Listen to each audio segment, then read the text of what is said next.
लोना चमारिन एक दलित परिवार की महिला जिसके साथ ठाकुरों का पूरा गांव मिलकर बलात्कार करता है और पूरे गांव में नग्न अवस्था में घुमाता है।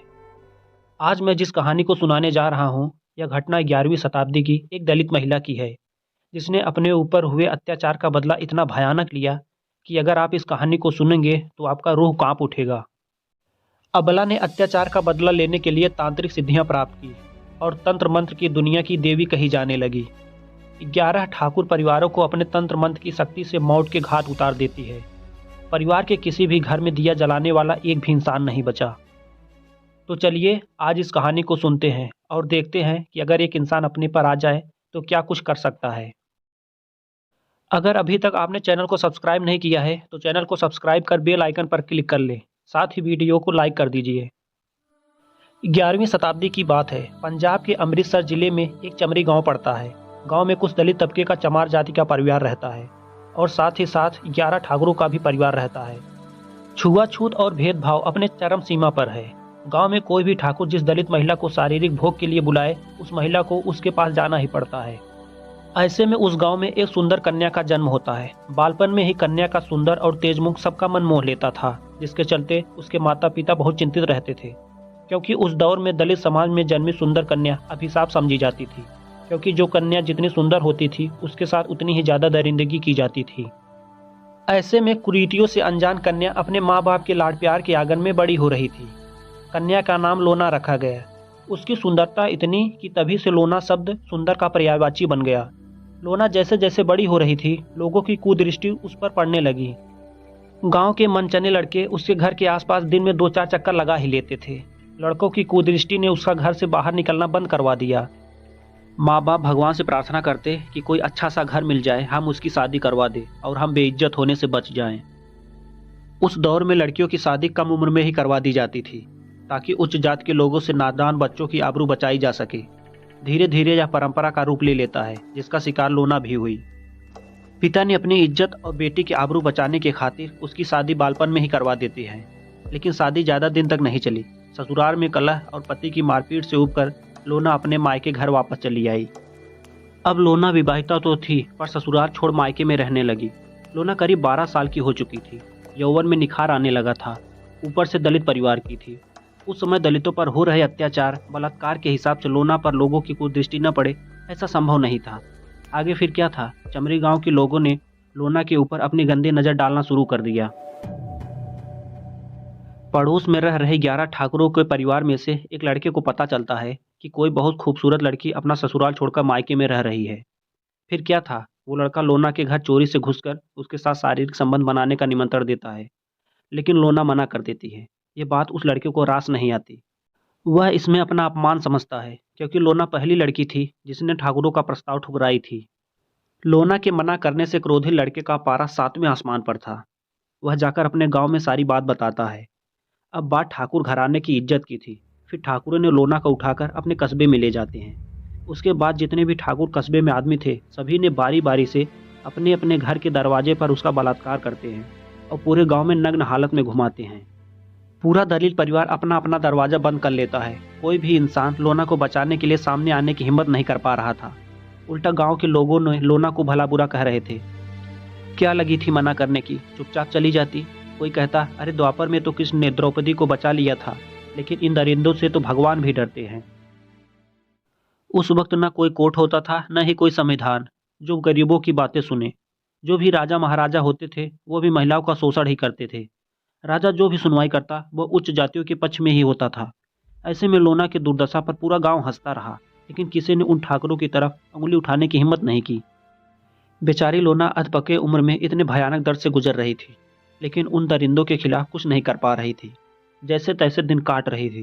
तभी एक दिन किसी को बात करते हुए सुना कि दिल्ली में योगी और योगिनियां रहती हैं जो तंत्र मंत्र करना जानती हैं। सहसा उसके मन में विचार आया कि वो भी तंत्र मंत्र सीखेगी और अपने अत्याचार का बदला लेगी। उस समय साबर मंत्रों का प्रचार प्रसार जोरों पर था। साबर मंत्र वे होते हैं जिसमें संस्कृत के शब्द न होकर स्थानीय भाषा जैसे हिंदी, उर्दू, फारसी, आम चाल में बोली जाने वाली मिश्रित भाषाओं के शब्द से बने होते हैं। भारत में इस्लामी सूफी संतों ने भारतीय पद्धति से मिला जुलाकर एक नई पद्धति में साबर मंत्रों का निर्माण इसी दौर में कर रहे थे, क्योंकि सनातन धर्मों में मंत्रोच्चारण संस्कृत भाषा में होते हैं, जो पढ़ने और बोलने में कठिन होते हैं। इसलिए साबर मंत्रों का प्रचलन उस समय तेजी से हो रहा था। हालांकि संस्कृत के मंत्र ज़्यादा पवित्र होते हैं। लोना बिन बताए घर से दिल्ली के लिए रवाना होती है। ढूंढते ढूंढते वह बाबा गोरखनाथ संप्रदाय के मठ में जा पहुंचती है। वह वहां रह रहे योगिनियों को अपने ऊपर हुए अत्याचार के बारे में सारी बात बताते हुए उन लोगों से आग्रह करती है कि उसे मंत्र सिद्धि कर अपने ऊपर हुए अत्याचार का बदला लेना है। लेकिन योगिनियों ने कहा, अभी आपकी उम्र इतनी कठिन साधना करने के लिए नहीं हुई है, हम तुम्हें ये मंत्र नहीं सिखा सकते। लेकिन लोना अपनी बात पर अड़ी रही। तब योगिनियों ने सोचा इसे कोई कठिन रास्ता बता दे ताकि यह थक हार कर घर वापस लौट जाए। मजबूरन योगिनियों ने कहा, तुम यहाँ से कई कोस दूर असम राज्य में जाओ।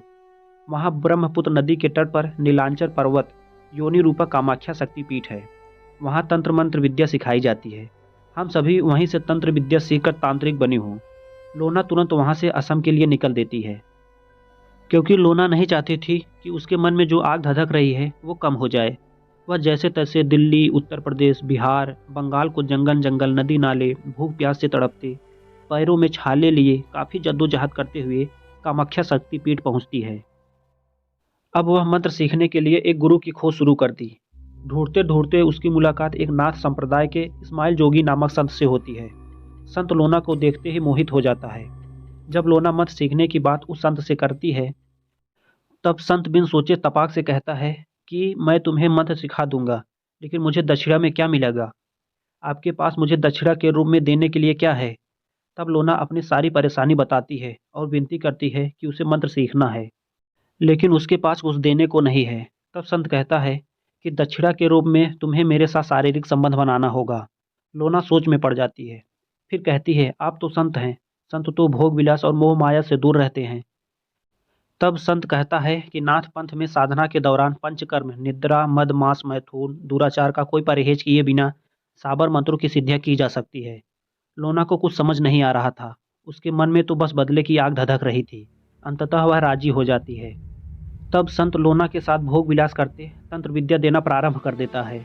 लोना गुरु को दक्षिणा के रूप में यौन सुख से तृप्त कर धीरे धीरे संपूर्ण विद्या प्राप्त कर रही थी। एक समय ऐसा आया कि वह संत से अधिक सिद्धियां प्राप्त कर ली और उसके बाद वह पंजाब वापस लौट आती है। अब वह बदला लेने के लिए बिल्कुल तैयार है। पूरा गांव ठंड की चपेट में दुबका हुआ ठिठुरन भरी कोहरे की धुंध में अपने दांत किरकिटा रहा है। हवा भी ठंड के मारे बर्फ बनती जा रही है। सुबह होने से पहले वाला काला अंधेरा छाया हुआ है। अपने बिस्तर पर लेटा हुआ वो लड़का जिसने सबसे पहले हम बिस्तर होने के लिए चोरी से लोना के घर में घुसकर निमंत्रण देने गया था, उसे ऐसा एहसास होता है कि उसके कमरे में कोई है। एक बार तो उसने भ्रम समझकर नज़रअंदाज करता है, लेकिन अगले ही पल उसने जो देखा उसे खुद पर विश्वास नहीं हो रहा था। वह एकदम स्तब्ध उठकर बैठ जाता है। जुबान से कोई आवाज़ नहीं निकल पा रही थी। वो आंखें फाड़ फाड़ कर बस देखे जा रहा था कि ये वही लड़की है जिसके साथ उसने गांव वालों के साथ मिलकर बलात्कार किया था। वो लड़की इतनी सुंदर आभूषणों में सुसज्जित, अपने चेहरे पर एक आकर्षक तेज लिए इतनी खूबसूरत लग रही थी कि एक बार इंद्रलोक की अप्सराएं भी फीकी पड़ जाएं। इतनी कड़ाके की ठंड में भी उसका पूरा शरीर पसीने से लथपथ हो चुका था। उसने अपने सारे कपड़े उतारकर फेंक दिए। लड़का उसकी खूबसूरती से मोहित तनिक भी समय न गंवाए खुद में समा लेने के लिए झपटा तो जाकर दीवार से जा टकराया। फिर उसने पीछे मुड़कर देखा कि कोई चुड़ैल उड़ती हुई उसका गला दबाने के लिए तेजी से उसकी ओर आ रही है। वह बाहर निकलकर जोर जोर चिल्लाते हुए भागा, बचाओ बचाओ, मुझे मार देगी, लोना मुझे क्षमा कर दो, मुझसे गलती हो गई, मुझे मत मारो, करते हुए वह पूरे गांव में दौड़ता जा रहा था। वह लड़की हंसते हुए एक क्षण सुंदरी तो अगले क्षण काली चुड़ैल बनकर उसे दौड़ाई जा रही थी। अब तक काफ़ी सुबह हो चुकी थी। गांव के लोग भी शोर सुनकर इकट्ठा हो चुके थे। वो लड़का अपना सिर पटकता, रोता, अपनी जान की भीख मांगता बेतहाशा दौड़ता जा रहा था। लोना उस लड़के के अलावा किसी को दिखाई नहीं दे रही थी। तभी अचानक वह लड़का चिल्लाना बंद कर दिया। बड़ी बड़ी आंखें निकालकर सबको घूरते हुए इशारा कर रहा था कि अगला नंबर तेरा है। कईयों ने तो उसकी हालत देखकर अपने कपड़े में ही पेशाब कर दिया। पूरे गांव वालों में भय बैठ गया, क्योंकि सभी को अपने कुकर में याद आ रहे थे। तभी अचानक उसके शरीर में मरोड़ उत्पन्न होता है। पूरा गर्दन एक चक्कर घूम जाता है और उसकी मौत हो जाती है।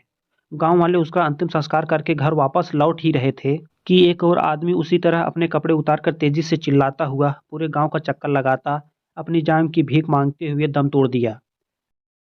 ऐसा करते करते पूरा गांव वालों को लोना अपने तांत्रिक सिद्धियों से अदृश्य होकर मौत के घाट उतार दिया। अब उन ठाकुर खानदान में कोई दिया जलाने वाला नहीं बचा। तंत्र विद्या से लोना अपने ऊपर हुए अत्याचार का बदला लेकर शांत हो जाती है। प्रतिशोध पूर्ण कर लेने के बाद लोना बहुत सारे साबर मंत्रों की रचना करके अपने नामों से बांध दी। आज भी उन साबर मंत्रों को लोना चमारिन का नाम लेकर आसानी से सिद्ध किए जाते हैं और इस प्रकार से लोना साबर मंत्रों की देवी कही जाने लगी। दोस्तों, कहानी पसंद आई हो तो लाइक शेयर सब्सक्राइब जरूर करिएगा।